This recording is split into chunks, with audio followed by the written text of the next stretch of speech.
الحمد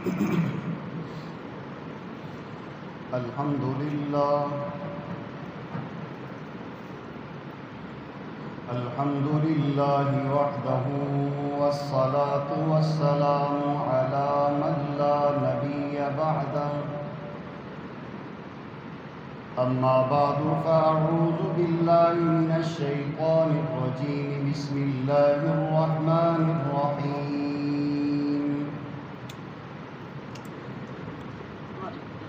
من عمل صالحا من ذكر أو أنثى وهو مؤمن فلنحيينه حياة طيبة وقال النبي صلى الله تعالى عليه وسلم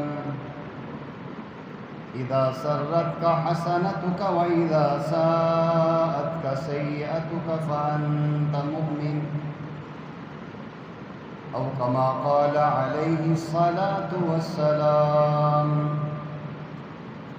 صدق الله مولانا العظيم وبلغنا رسوله النبي الكريم ونحن على ذلك لمن الشاهدين والشاكرين والحمد لله رب العالمين.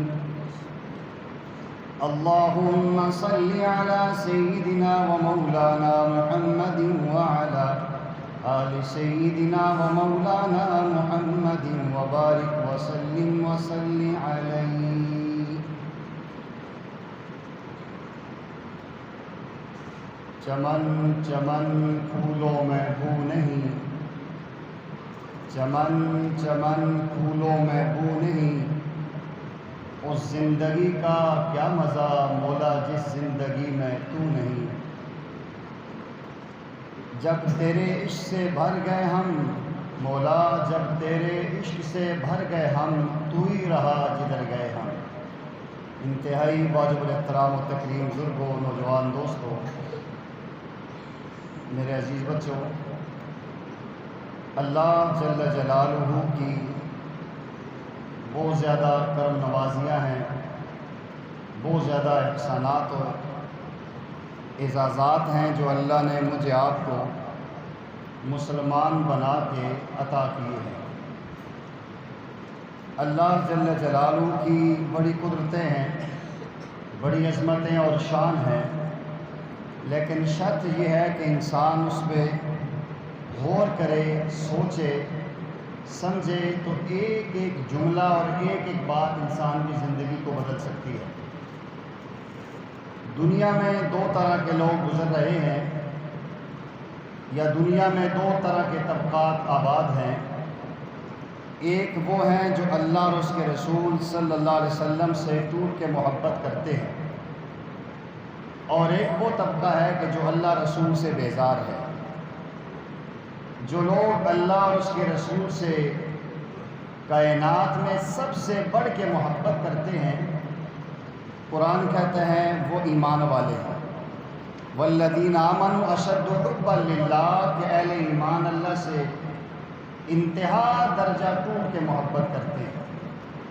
اور جو لوگ اللہ رسول سے بیزار ہیں انہیں قرآن کافر کہتا ہے. مومن اور کافر دو طرح کی زندگیاں گزر رہی ہیں، درمیانی طبقہ نہیں ہے. کوئی عملی کفر کر رہا ہے، کوئی اعتقادی کفر کر رہا ہے، اور کوئی لوگ ایسے ہیں کہ نام نہاد مسلمان ہیں، کوئی ایسے ہیں جو انتہا درجہ کامل ایمان والے ہیں. آج ہم نے غور کرنا ہے کہ ہم کس رخ پہ چل رہے ہیں. اللہ جل جلالہ کی کتنی مہربانیاں ہیں، کتنے اللہ کے اعزاز و اکرام ہیں، ہم سوچ نہیں سکتے. ہماری کائنات میں جو عزت و عظمت ہے وہ ہماری شکل و صورت کی وجہ سے نہیں ہے، ہمارے پیسے کی بنیاد پہ نہیں ہے، نہ ہماری جگہوں اور کوٹھیوں اور محلات کی وجہ سے. اگر دنیا میں انسان کی عزت ہے تو ایمان کی بنیاد پہ. اب دیکھیں کہ انسان کس چیز سے مارز وجود میں آیا ہے.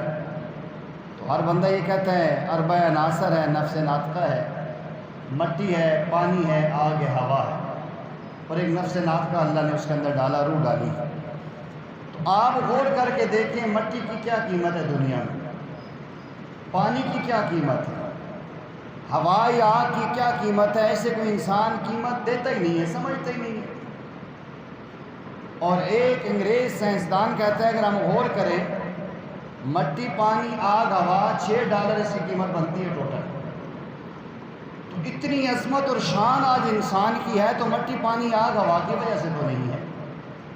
یہ چیزیں تو باقی جو اللہ نے مخلوقات بنائی ہیں ان کے اندر بھی تو ہمیں یہ نظر آتا ہے مٹی، پانی، آگ، ہوا ہے. جنات آگ سے بنے ہیں، فرشتے نور سے بنے ہیں. اللہ جل جلالہ نے عجیب انداز میں اپنی کاریگری دکھائی ہے. کاش ہم اس کو سمجھیں، پھر اللہ کی عظمت ہمارے دلوں میں آئے گی. اللہ تعالیٰ نے دنیا میں مختلف چیزیں بنائی ہیں اور اللہ جل جلالہ قرآن کریم میں کئی جگہ فرماتے ہیں خلق الانسان من طین، ہم نے انسان کو کھنکھناتی مٹی سے بنایا ہے. دنیا کا اصول اور دستور یہ ہے کہ دنیا میں ہر چیز جس کا مٹیریل قیمتی ہوتا ہے وہ چیز معرض وجود میں قیمتی بن کے آتی ہے، جبکہ اللہ جل جلالہ اس ضابطے کے محتاج نہیں ہے. اللہ گھٹیا چیز سے بہترین چیز تیار کر کے پیش کرتے ہیں. ہماری روزمرہ حصی مثالیں جو ہم دیکھتے ہیں، جانور کو ہم دیکھتے ہیں، گائے بھینس کو ہم دیکھتے ہیں، روزانہ دیکھتے ہیں. گائے اور بھینس گھاس کھاتی ہے، چارہ کھاتی ہے اور پانی پیتی ہے. یہ ایک مٹیریل ہے گائے اور بھینس کے دل میں، پیٹ میں جانے کا. گھاس ہے، چارہ ہے، پھل ہے، چوکھر ہے، پانی ہے. یہ مٹیریل ہے اور اس سے چیز معرض وجود میں کیا آ رہی ہے جی؟ دودھ آ رہا.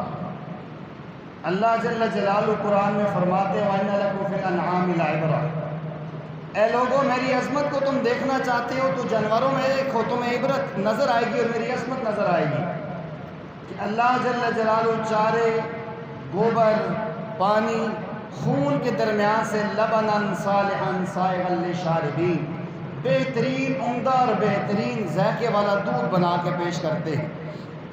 کیا آج تک کسی بھی انسان نے ایسی مشین تیار کی ہے کہ جس کے اندر گھاس ڈالیں، چارہ ڈالیں اور پانی ڈالیں اور آگے سے دودھ نکلے؟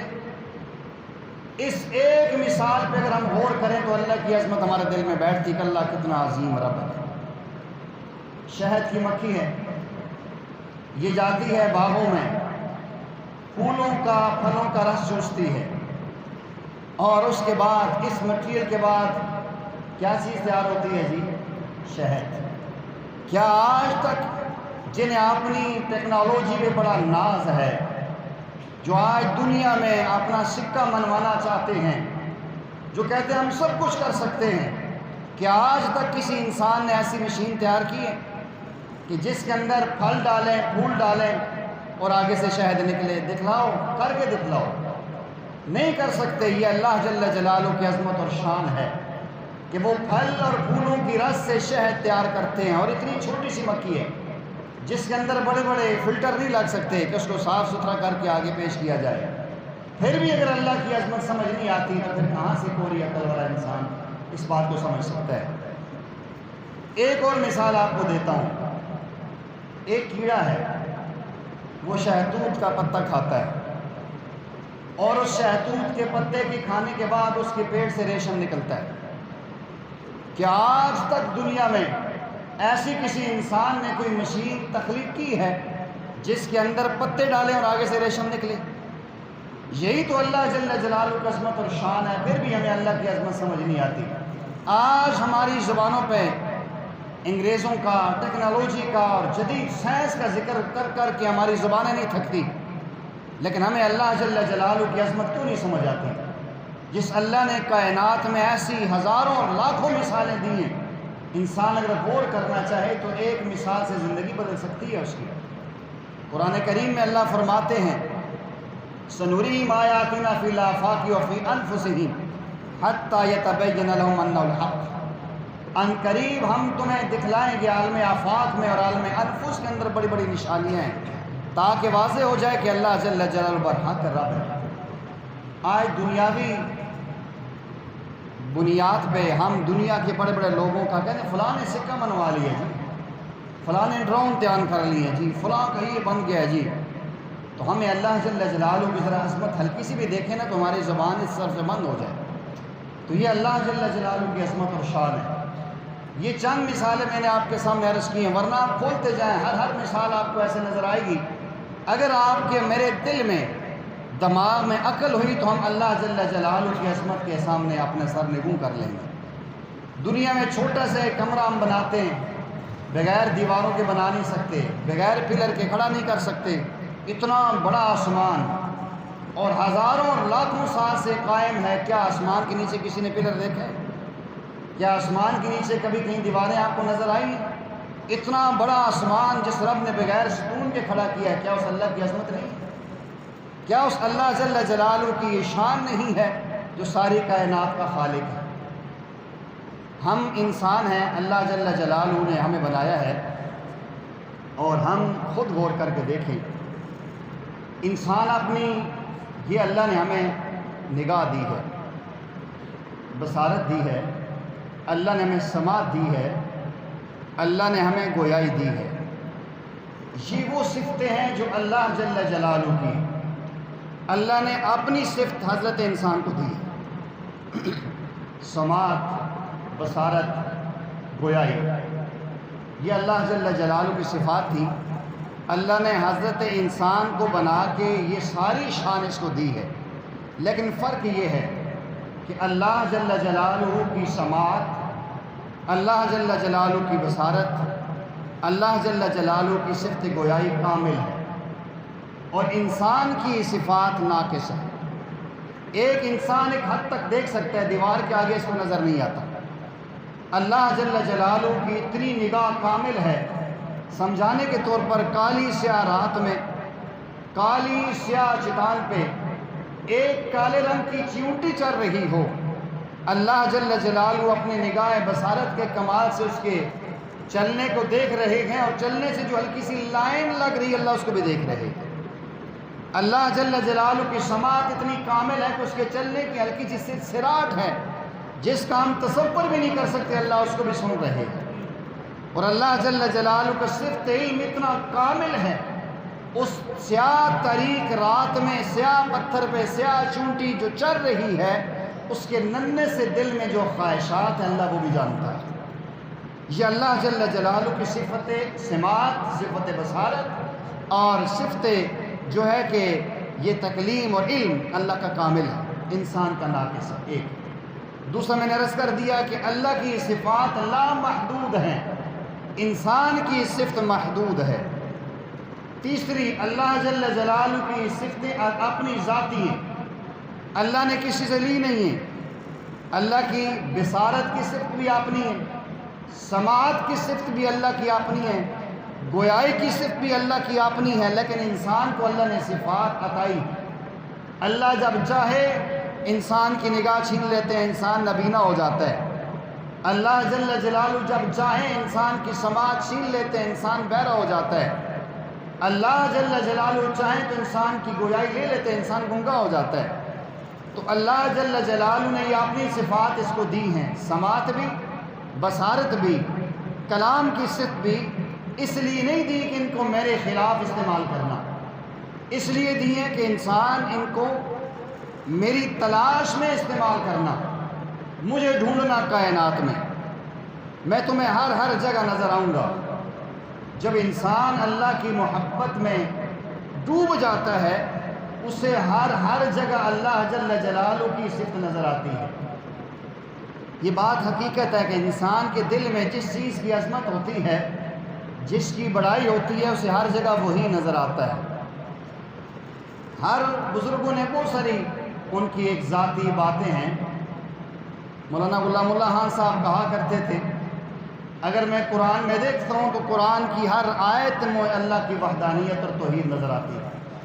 مولانا شاہ اشرف علی تھانوی رحمہ اللہ فرماتے ہیں، میں قرآن پڑھتا ہوں، مجھے قرآن کی ہر آیت میں تصوف اور سلوک نظر آتا ہے.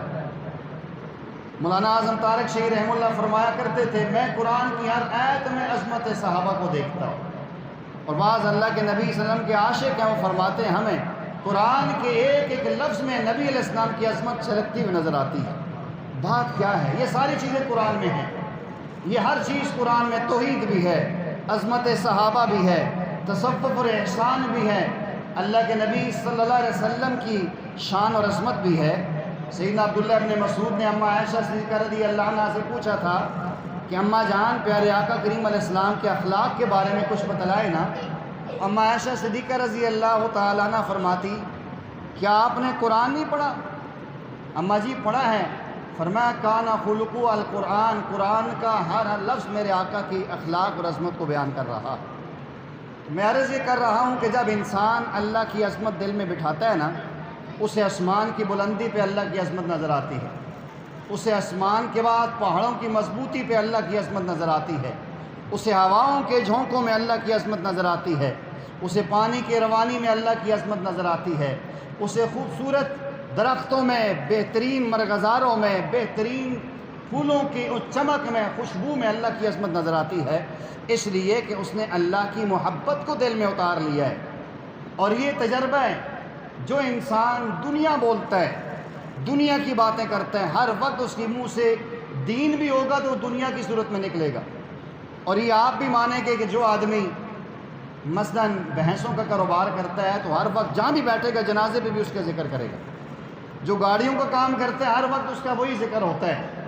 تو اگر ہم یہ چاہتے ہیں کہ ہمارا ہر آن ہر گھڑی اللہ اور اس کے رسول کی عظمت ہمارے دل میں آئے، اللہ کی شان، اللہ کی بڑائی ہمارے دل میں آئے، تو ہمیں اللہ جل جلالہ کی عظمت کو بولنا چاہیے، ہمیں غور کرنا چاہیے کہ ہر چیز میں آپ کو اللہ کی عظمت نظر آئے گی۔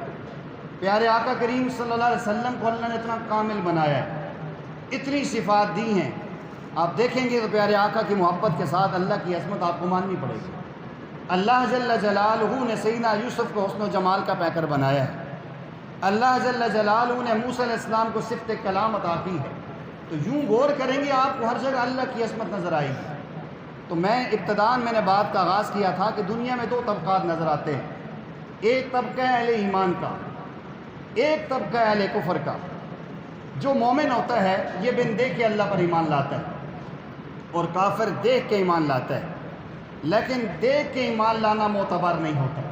وقت مختصر ہے ورنہ میں تفصیل عرض کرتا۔ صحابہ کرام نے، انبیاء نے، جس بھی مومن نے ایمان لایا تو یؤمنون بالغیب۔ فرعون نے موسیٰ علیہ السلام کے زمانے میں کلیم اللہ گفتگو کر رہے ہیں، قولا لینا، انتہائی نرمی سے بات کر رہے، اسے سمجھ نہیں آئی، لیکن جب اس نے اللہ کا عذاب دیکھا تو کہنے لگا آمنت برب موسیٰ و ہارون، اب میں ایمان لاتا ہوں، لیکن کہا نہیں اب نہیں ہو سکتا، الآن وقد عصیت قبل من قبل، اس سے پہلے نافرمانی کی، اب تو ایمان لا رہا ہے۔ تو مومن اور کافر میں بنیادی وجہ، پہلا فرق یہ ہے کہ مومن اللہ کو، دین کو، ہر چیز کو بن دیکھے مانتا ہے، اور کافر دیکھ کے مانتا ہے، اور دیکھ کے ماننے والا میں نے پہلے عرض کر دیا معتبر نہیں ہے، اس وقت ایمان نہیں قابل قبول۔ جب انسان کے جسم عنصری سے روح پرواز کر رہی ہے، کوئی انسان ایمان لانا چاہے تو غرغرہ موت میں ایمان معتبر نہیں ہے، اس لیے ہمیں ایمان بالغیب پہ جمنا پڑے گا۔ دوسری بات، مومن خوشی سے مانتا ہے اور کافر خوشی سے نہیں مانتا، کافر مجبور ہو کے مانتا ہے۔ جتنے بھی پیارے آقا کریم علیہ السلام کے غلام ہیں، اہل ایمان ہیں، یا جس دور میں جس نے جس بھی نبی پہ ایمان لایا خوشی کے ساتھ مانا ہے۔ ابو بکر، عمر، عثمان، علی رضی اللہ عنہ اجمعین نے خوشی سے مانا ہے، بغیر اکراہ کے، بغیر جبر کے مانا ہے۔ لیکن قرآن کہتا ہے قیامت کا دن ہوگا، آپ دیکھیں گے ان لوگوں کو ناکسو رؤوسہم عند ربی، ناک رگڑ رہے ہوں گے اللہ کے سامنے، کہیں گے ربنا ابصرنا وسمعنا فرجعنا نعمل صالحا انا موقنون، اے اللہ ہم نے آنکھوں سے دیکھ لیا ہے، اے اللہ ہم نے کانوں سے سن لیا ہے، اب ہمیں لٹا دینا، ہم مانتے۔ فرمایا نہیں، مجبور ہو کے ایمان معتبر نہیں ہے، دنیا میں مانتے جو دارالعمل تھا، یہ تو دارالجزا ہے۔ تو اس لیے اگر میں اور آپ اپنے اندر صفت ایمان کا تکمیل چاہتے ہیں، ہمیں خوشی سے مان لینا چاہیے۔ ماننا ہے، یہاں مانے یا آخرت میں مانے، گرس کھا کے مانے، ماننا پڑے گا کہ اللہ کے نبی آخری نبی ہے، ماننا پڑے گا دنیا آخرت دونوں جانوں کی کامیابی رسول اللہ صلی اللہ علیہ وسلم کے دین میں ہے، ماننا پڑے گا عزت دین میں ہے. ہم جتنا مرضی چاہیں دین والوں کو بے عزت کرنے کی کوشش کریں, دین کو ڈی ویلیو کرنے کی کوشش, ماننا پڑے گا ایک دن کی عزت ہے تو دین میں ہے. عزت ہے اللہ اور اس کے رسول اور اہل ایمان کی ہے. تو دوسرا فرق یہ ہے کہ مومن خوشی سے مانتا ہے اور کافر مجبور ہو کے مانتا ہے.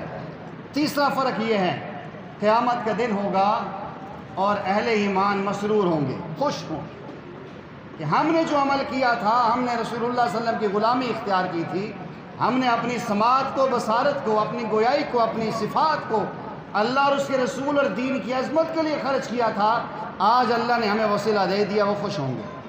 اور کافر جو ہوگا ان کی حسرت ہوگی. اب میں نے اور آپ نے خود فیصلہ کرنا ہے. اسی پہ بات ختم کرتا ہوں. مومن کی پہلی صفت یہ ہے کہ یہ بن دیکھے مانتا ہے. ہمارا اب دیکھیں پیسے پہ یقین ہے کہ پیسہ ہوگا تو یہ کام ہوگا, ہمیں اس پہ کیوں نہیں یقین آتا کہ اعمال کی بنیاد پہ سارے معاملات حل ہوں گے. صحابہ کرام نے اعمال کو بنیاد بنائے اور اپنے معاملات حل کیے. آج ہم پیسے کو لے کر سارے معاملات حل کرنا چاہتے ہیں. اللہ رسول سے تعلق مضبوط ہوگا, اللہ کی قسم ساری کائنات قدموں میں آئے گی. اللہ رسول کا تعلق ٹوٹ جائے گا, ساری کائنات کے سارے خزانے سامنے ڈھیر ہو جائے, کچھ بھی ہمارے کام نہیں آئے گی.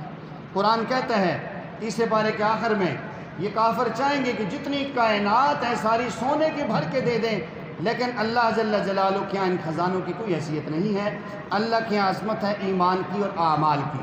اس لیے آج سے عزم کرے, بن دیکھے دل مانتا ہے نہیں مانتا. اگر رزق میں وسعت چاہیے تو 5 ٹائم کی نماز کی پابندی کریں. دنیا میں عزت چاہیے, قرآن کو پڑھیں, سمجھیں, اس پہ عمل کریں. دنیا میں عزت چاہیے, رسول اللہ صلی اللہ علیہ وسلم کی غلامی کو اختیار کریں. یقین آتا ہے یا نہیں آتا, اسی میں ہماری کامیابی ہے. یہ مومن کی پہلی نشانی ہے. دوسرا یہ خوشی سے مانیں, مجبوری سے ماننے کا مزہ نہیں ہے نا.